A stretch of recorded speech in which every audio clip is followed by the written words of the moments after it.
시편 89편 46절에서 52절의 말씀을 보도록 하겠습니다. 오늘 이 말씀을 가지고 교회의 회복을 위한 우리 기도, 교회 회복을 위한 우리의 기도라는 제목으로 같이 은혜를 나누기로 원합니다. 오늘 본문의 36절을 보게 되면 다윗의 왕가가 통치하던 유다가 멸망한 것을 우리가 짐작할 수 있습니다. 왕관이 땅에 떨어져서 욕되었다라는 표현은 바로 다윗의 왕조가 멸망하였다라는 것을 표현하고 있는 것입니다.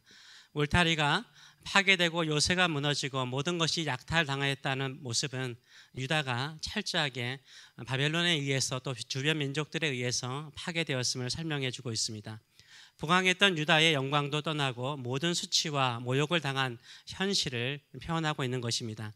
이런 비극적인 나라의 현실 속에서 왕도 사라지고 나라는 멸망하였고 수치와 모욕을 당하는 현실 속에서 이 시편 성도는 하나님께 간절히 간구하고 있습니다. 이스라엘 나라의 회복을 위해서 간절히 간구하고 있습니다. 다시 한번 하나님의 영원한 언약을 기억하사 하나님의 인자하심과 성실하심으로 이스라엘 나라를 회복시켜 달라고 간구하고 있습니다. 그날이 속히 오기를 간절히 바라고 있습니다. 나라가 망하였으니 이 시편 성도의 현실도 어떠하였을까요? 비참하였을 것입니다. 나라는 망하고 왕은 포로로 끌려가서 조롱을 당하고 있다면 당연히 이 시편 성도도 조롱과 수치를 당하는 비참한 현실 속에서 살고 있었을 것입니다. 이 시편 성도는 다시 한번 다윗과의 맺은 영원한 언약을 기억하사 이스라엘 민족을 회복시켜 달라고 끝까지 간구하고 있습니다. 이 시편 성도의 간절한 기도는 우리 믿는 성도들이 교회의 회복을 위한 기도와 일맥상통한다라고 생각을 합니다. 이스라엘 백성이 하나님의 백성이듯이 우리가 하나님의 백성 아닙니까? 그 당시에 이스라엘 백성은 교회를 상징하는 거죠. 우리도 하나님의 백성으로서 교회들이 무너져 가고 있습니다. 이때일수록 주의 교회가 회복될 수 있도록 간절히 기도하시는 저와 여러분 되시길 축원합니다.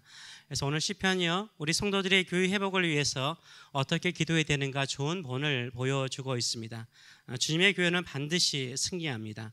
주님의 교회는 영원합니다. 주님 다시 오실 때까지 교회는 살아남아서 순결한 신부로서 신랑 되신 예수님을 맞이하게 될 줄 믿습니다. 그러나 지금 교회의 현실은 어떻습니까? 세상 사람들로부터 모욕과 수치를 당하고 있습니다. 예수를 믿는다는 것, 교회를 다닌다는 것, 이렇게 말하기 쉽지 않은 시대 속에 살고 있어요. 우리는 어릴 때부터, 여기 계신 분들은 다 그런 걸로 알고 있습니다. 어릴 때부터 교회를 다녔기 때문에, 교회에 다니는 것 때문에, 또 예수를 믿는 것 때문에, 열심히 믿는 것 때문에 친구들이라든가 주변 사람들에게 모욕도 당하고 조롱도 당할 수 있었어요. 우리 자녀들은요, 어릴 때부터요, 기독교에 대해서, 성경에 대해서 얼마나 철저하게 비판적으로 교육을 받는지 몰라요.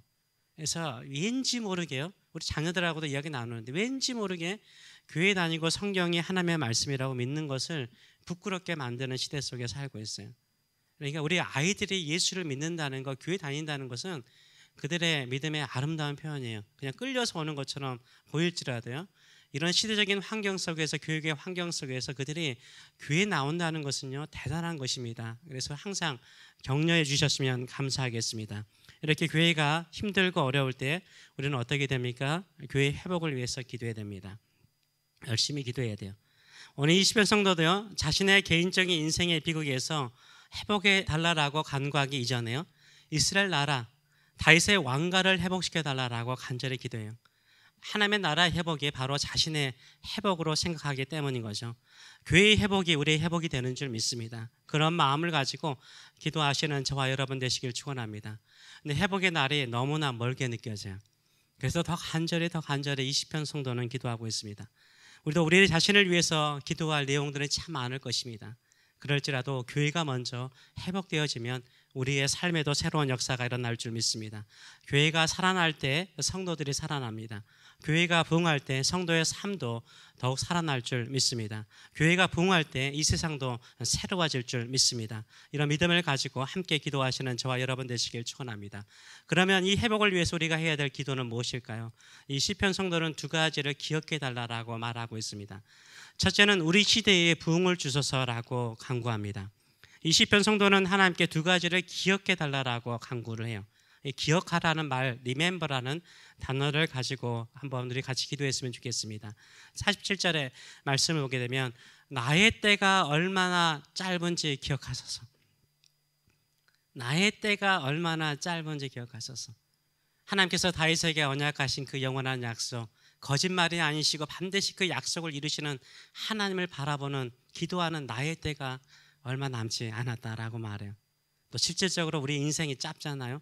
주께서 모든 사람을 어찌 그리 허무하게 창조하셨는지요. 우리가 허무하게 느낄 정도로 세월은 빠르게 흘러가고 있습니다. 이렇게 빨리 흘러가는 허무한 세상 속에서 우리 성도는 바라는 것이 무엇입니까? 하나님의 나라가 회복되어지는 거죠. 교회가 부흥하는 거죠. 하나님께서 우리 교회 안에 부흥의 역사를 주기를 사모하는 줄 믿습니다. 이런 마음을 가지고 같이 기도하시길 바랍니다. 다른 때가 아니라 우리 때, 내가 이 땅에 살아있을 때, 내가 간절히 사모하는 이 시간에 성령께서 임하시는 놀라운 역사가 일어날 수 있도록 기도하시는 저와 여러분 되시길 축원합니다. 아멘. 그런 마음을 가지고 기도하셨으면 감사하겠습니다. 48절의 말씀을 보게 되면 이렇게 말합니다. 누가 살아서 죽음을 보지 아니하고 자기의 영혼을 수월의 권세에서 건지리까? 라고 말을 하고 있어요. 수월의 권세와 같이, 수월은 지옥을 상징하기도 하고 땅 밑을 상징하기도 하고 웅덩이를 상징하기도 합니다. 수월의 권세와 같은, 지옥의 권세와 같은 세상의 권세에서 구원을 받을 수 있는 사람은 아무도 없는 거예요. 아무도 없는 거예요. 그런 고통과 어려움에서 누구도 살아날 수 없어요. 39절은 그래서 누구를 부릅니까? 주여를 부르잖아요. 주님을 부르잖아요. 주여, 주의 성실하심으로 다윗에게 맹세하신 그 전에 인자하심이 어디 있나이까? 라고 말하고 있어요. 한마디로 말해서 뭐예요? 주여, 내 때에 주의 인자하심과 주의 성실하심으로 회복시켜 달라고 간구하고 있어요. 내가 지금 이렇게 사모하고 기다리오니 역사해 달라고 기도하고 있습니다. 이게 우리의 마음이길 원합니다. 내가 살아있을 때 하나님의 성실하심과 인자하심을 통해서 교회가 살아나는 역사, 부흥의 역사가 일어날 수 있도록 기도하시는 저와 여러분 되시길 축원합니다. 실질적으로 예수님은 다윗의 후손으로 이 땅에 오셨습니다. 우리 영혼을요, 지옥의 권세에서 건져내시기 위해서 이 땅에 예수님께서 오셨습니다. 이 시편 성도는 다윗의 후손으로 오실 예수 그리스도를 잘 몰랐겠죠. 정확하게 알지는 못했을 것입니다. 그러나 하나님의 인자하심과 성실하심이 넘치는 예수 그리스도의 십자가와 부활도, 그 승리도 잘 알지는 못하였을 것입니다. 그러나 예수님 이전에요, 이렇게 간절히 간구하는 구약의 성도들이 있었어요. 언젠가는 하나님이 다윗에게 언약하신 그 언약을 따라서 영원한 왕이 오셔서, 영원한 구원자가 오셔서 수월의 권세에서 건지실 왕이 오실 것이라는 소망을 가지고 간구하는 모습을 보여주고 있습니다. 오늘도 우리는 그 마음을 가지고 나가시는 저와 여러분 되시길 축원합니다. 우리는 예수님의 십자가와 부활을 믿습니다. 이 믿음을 가지고 이 자리에 우리가 모여 있습니다. 두세 사람이 모인 성도들의 모임이 교회인 것입니다. 우리가 모여서 함께 기도할 때 여기에 우리 주님께서 함께 계신 줄 믿습니다. 교회가 모욕을 당하고 교회가 무시를 당하는 것은요, 다시 우리가 이 시편의 기도처럼 기도를 해야 된다라고 생각을 해요. 다시 한번 우리 교회가 부흥할 수 있도록 기도하시는 저와 여러분 되시길 축원합니다. 그 부흥의 역사는 어떻게 일어납니까? 예수님의 십자가를 바라볼 때 일어나는 거예요. 예수님의 십자가 안에 하나님의 사랑이, 하나님의 헤세드, 하나님의 인자하심이 담겨져 있기 때문인 것입니다. 예수 그리스도의 십자가뿐만 아니라 예수님의 부활을 바라보시는 저와 여러분 되시길 축원합니다. 수월의 권세를, 지옥의 권세를 이기시고 우리를 살리시는 예수 그리스도의 부활로 우리를 살려주실 줄 믿습니다. 그래서 우리 교회 안에 이런 역사가 일어날 수 있도록 십자가를 통해서 예수 그리스도의 사랑을 경험하고 부활을 통해서 수월과 같은 권세에서 구원하시는 하나님의 권능을 경험하는 교회, 부흥하는 교회가 될 수 있도록 기도하시는 저와 여러분 되시길 축원합니다. 둘째로는 무엇을 기억하라고 말하고 있습니까? 주의 백성들이 받는 비방을 기억해 달라고 간구하고 있습니다. 내가 당하는 현실적인 고난, 육체적인 고난, 경제적인 고난도 힘들지만요, 더 힘든 것은 무엇입니까? 사람들의 비방이죠. 사람들의 비방이요. 저도 그런 것 같아요. 목회가 힘들지 않아요. 목회가 힘들지 않아요. 힘든 게 뭘까요? 비방이에요. 비난이에요. 그게 얼마나 힘든지 몰라요. 여러분도 아마 그런 경험들을 많이 하실 거예요. 사람들의 소문, 비방이요, 우리를 더 힘들게 할 때가 많습니다. 50절에서 51절의 말씀을 보게 되면 이렇게 말하죠. 주는 주의 종들이, 주의 종들이 누구겠습니까? 하나님을 신실하게 의지하는 종들이죠. 하나님을 끝까지 믿는 종들이 받는 비방을 기억하소서.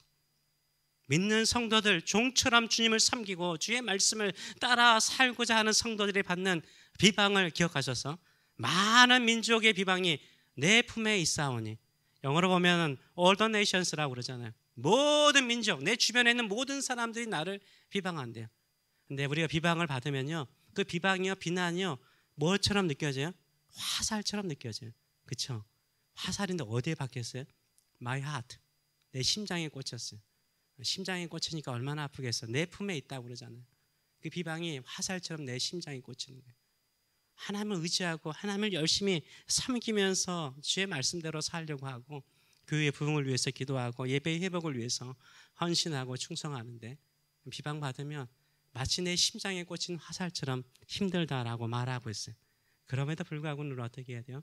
하나님 안을 끝까지 바라보시는 저와 여러분 되시길 축원합니다. 이 성도는 이런 힘들고 어려운 중에도 하나님의 나라를 회복시켜 주시고 교회의 회복을 위해서 이렇게 열심히 기도해도 내가 비방을 받고 조롱을 받습니다. 그럴지라도 나는 믿습니다. 그럴지라도 나는 나의 하나님께 기도합니다라고 외치고 있어요. 그래서 52절의 말씀을 보게 되면 어떻게 마칩니까? 우리 같이 한번 읽도록 하겠습니다. 여호와를 영원히 찬송할지어다. 아멘 아멘. 아멘 아멘 두 번 하잖아요. 그렇습니다라고 말하잖아요. 이게 성도죠. 이게 믿는 성도예요.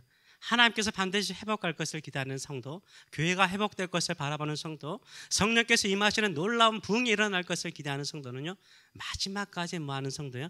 하나님을 성취하는 사람이에요.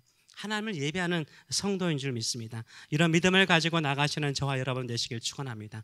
내 때에 부흥을 주셔서 간구하시는 저와 여러분 되시길 축원합니다. 내가 주님을 섬기다가 받는 비난과 고난을 주께서 기억하시고 속히 이루어 주시옵소서 간구하시는 저와 여러분 되시길 축원합니다. 요새 앙케이트를 보니까 그런 내용이 나오더라고요. 요새 특별히 미국뿐만 아니라 전 세계적으로 그런 것 같습니다. 무종교자들이 많아요. 나는 무신론자라고 이야기하는 사람들이 참 많습니다. 나는 종교가 없다, 무신론이라기보다는 종교가 없다라고 말하는 사람들이 많아지고 있습니다. 그런데요, 공교롭게도 이상하게 영성을 추구하는 사람들은 많아져요. 종교가 없다라고 말하는 사람들은 많은데 영성, 뭔가 스피리추얼. 왜냐하면 자본주의 사회 속에서, 이 물질주의 사회 속에서는요, 영혼의 공허함이 너무나 많거든요. 영혼의 공허함을 채우기 위해서 사람들은 술이라든가 또 섹스라든가 여러 가지 쾌락이라든가 도박이라든가 기타 등등을 추구하게 돼 있어요. 어쩔 수 없어요. 근데 교회의 영성은 뭘까요? 교회가 가지고 있는 고유한 영성은 뭘까요? 저는 교회가 그것을 잃어가고 있다라고 생각을 해요. 그건 뭘까요? 마지막이라고 생각을 해요. 여호와를 영원히 찬송할지어다. 아멘 아멘. 예배죠.